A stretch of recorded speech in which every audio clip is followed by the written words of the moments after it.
নমস্কার বন্ধুরা, গ্রামীণ কুকিং রেসিপি চ্যানেলে সবাইকে ওয়েলকাম জানিয়ে আজকের রান্নাটি শুরু করছি। আজকে রান্না করব পটল আলু মাছ দিয়ে ঝোল। প্রথমে মাছগুলো ধুয়ে ভালো করে নুন হলুদ মাখিয়ে নিয়েছি। এরপরে কড়াইতে তেল দিয়ে ভালো করে গরম হয়ে গেছে। এবারে সবগুলো মাছ ভেজে নেব। একে একে মাছগুলো দিয়ে দিচ্ছি।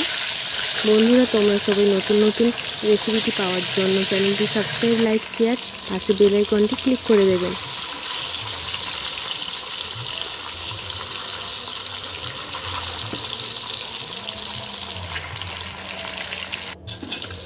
এবারে মাছগুলো এপিট ওপিট করে নিচ্ছি।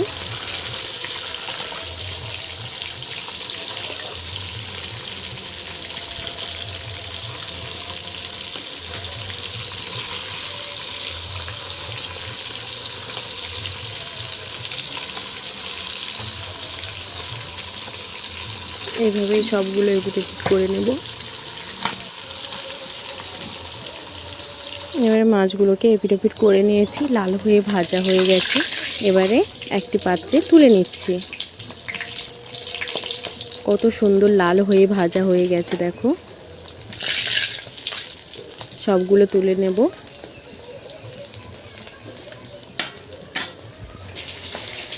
কত সুন্দর হয়েছে দেখো। বাকি মাছগুলো ঠিক এইভাবেও আমি ভেজে নিয়েছি। কতগুলো মাছ হয়েছে দেখো।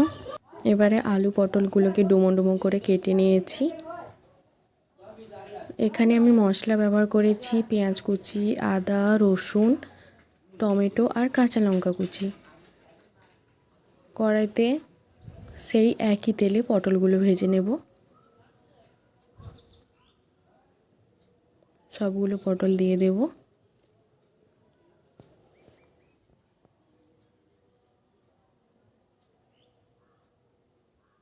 লাল করে ভেজে নিচ্ছি এখানে।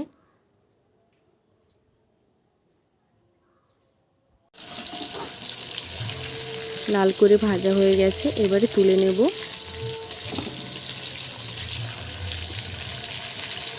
ছেঁকে নিচ্ছি তেল থেকে।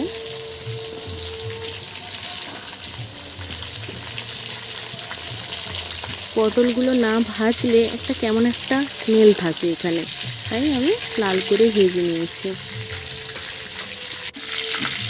একই তেলে আবারও আলুগুলো ভেজে নেব। আলুগুলো সব দিয়ে দিচ্ছি। সবগুলো আলু দিয়ে দিয়েছি। এবারে লাল করে ভেজে নেব।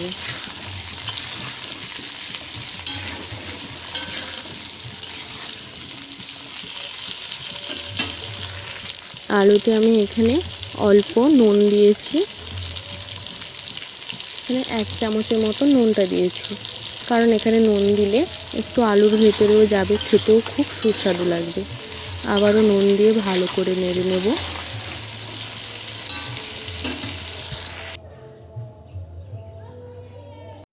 আলুগুলো লাল করে ভাজা হয়ে গেছে। এবারে একটি পাত্রে তুলে নিয়েছি। এবারে কড়াইতে অল্প তেল দিলাম।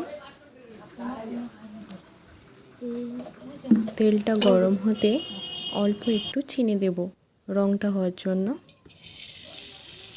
অল্প আমি এখানে চিনি দিয়েছি, কারণ বেশি দিলে তরকারি মিষ্টি লাগবে, খেতে ভালো লাগবে না।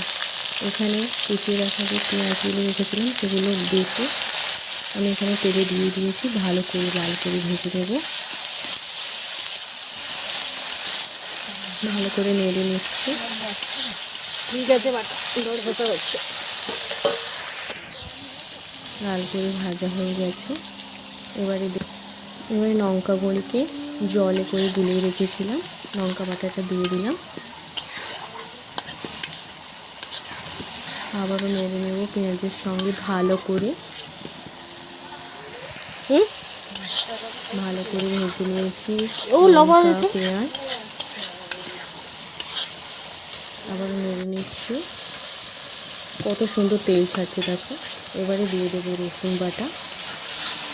আবারও নেড়ে নেব।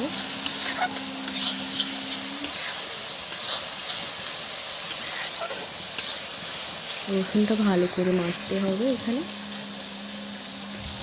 তারপরে দিয়ে দেবো টমেটো কুচি।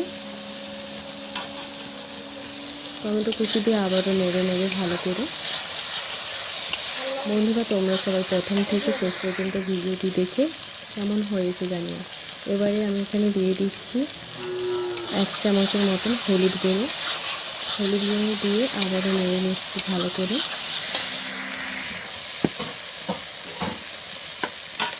দেব কুচিয়ে রাখা কাঁচা লঙ্কা।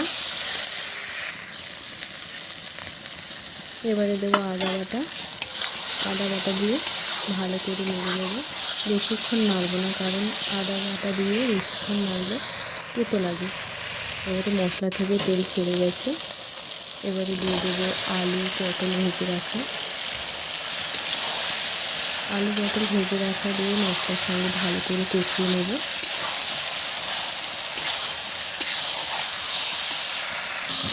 ভালো করে কষে নিচ্ছি।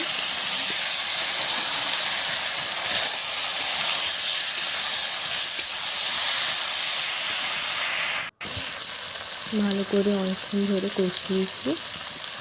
এবারে দিয়ে দেব নুন। যেহেতু আমি আলুতে নুন ব্যবহার করেছি, তাই আমি এখানে 1 চামচ নুন দিয়েছি। এবারে ভালো করে কষিয়ে নিয়েছি। দিয়ে দেব মশলার জল। আমি এখানে আলু সেদ্ধ হতে পরিমাণ মতন জল দিয়ে দিয়েছি। কত সুন্দর কালারটা হয়েছে, দেখো টকবক করে ফুটছে। এবারে ভেজে রাখা মাছগুলো দিয়ে দিয়েছি। ভালো করে একটু ফুটিয়ে নিয়ে একটি পাত্রে ঢেলে নিয়েছি। এখানে আমি ঢালার পর দিয়ে দিয়েছি গরম মশলা গুঁড়ো। দেখো কত সুন্দর হয়েছে কালারটা। টাটা বন্ধুরা, সবাই ভালো থেকো, সুস্থ থেকো। আমার চ্যানেলটি সাবস্ক্রাইব, লাইক, শেয়ার, পাশে বেল আইকনটি ক্লিক করে দিও।